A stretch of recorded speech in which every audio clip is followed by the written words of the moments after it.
మీ mother reports అన్నీ చూసిన తర్వాత I'm really shocked and surprise. ఆవిడ ఈ స్టేజ్లో కూడా రికవర్ అవుతున్నారంటే కారణం ఆవిడ్ని సంతోషంగా ఉంచటమే. Good, keep it up. Okay.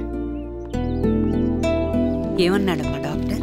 Reports అన్నీ నార్మల్గానే ఉన్నాయమ్మా, ఏం టెన్షన్ లేదన్నారు. అమ్మలా నన్ను చూసుకుంటున్నావు. నీలాంటి కూతురుండగా నాకేమవుతుందమ్మా? నీకు తల్లినయ్యానే కానీ నీ ఆలనా పాలనా చూసుకునే అదృష్టం ఆ దేవుడు నాకు ఇవ్వలేదమ్మా.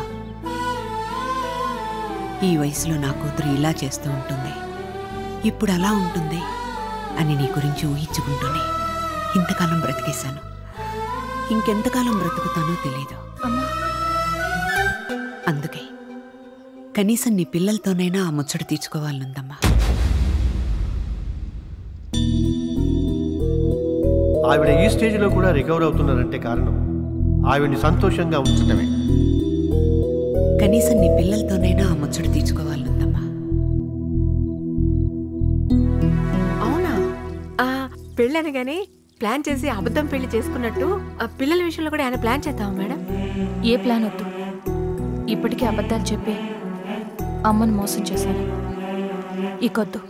ఏంటి మేడం మీరు అనేది?